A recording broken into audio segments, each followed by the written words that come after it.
Hello, welcome to my channel. If you're new, please subscribe and hit the notification bell so that you get new videos whenever they're posted. We're going to be making Edikang Ikong soup today. One characteristic of this soup is that it does not have much water in it. It is very easy to make.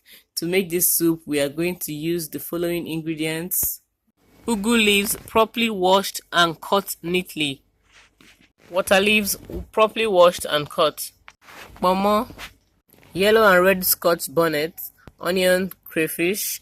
I mix all this together and blend or pound because when you put them together they give very good flavor.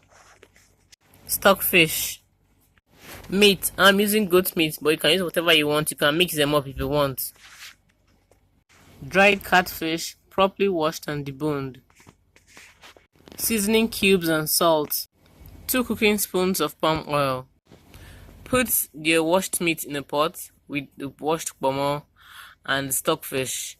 Add 1 seasoning cube, some salt, and a little onion just for flavor. Put in very small water to cook this.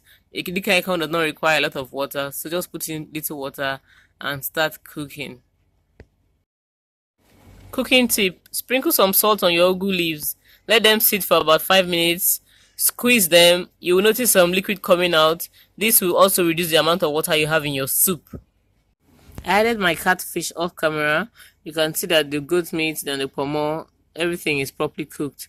So I'm going to now put in the blended pepper mix into this.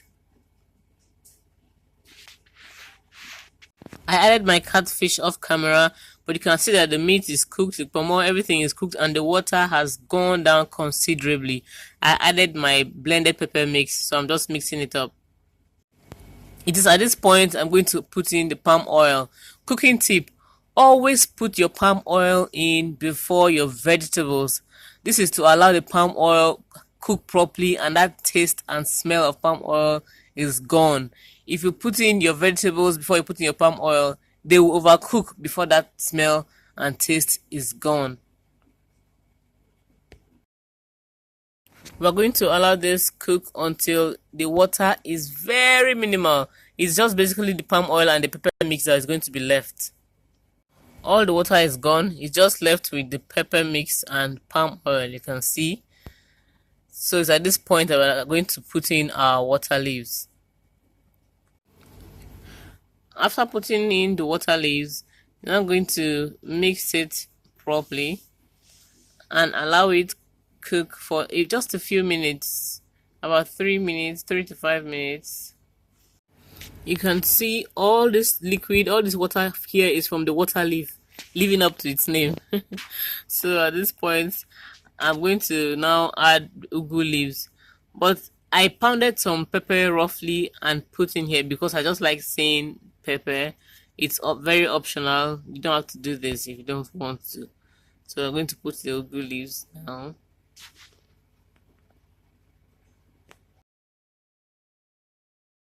I'm going to mix it properly, make sure everything is properly stirred.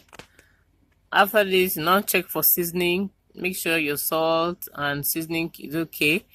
I like my soup like this, but some people prefer more palm oil. So if you want more palm oil in it, you're free to add a little bit more. So I'm just going to let this cook for some minutes, about 5 minutes, and the soup will be ready.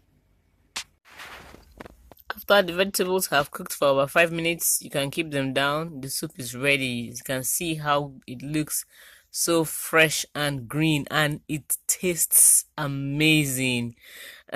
Like I said, I like mixing up my peppers because they take the flavor of your food to another level. Those yellow peppers.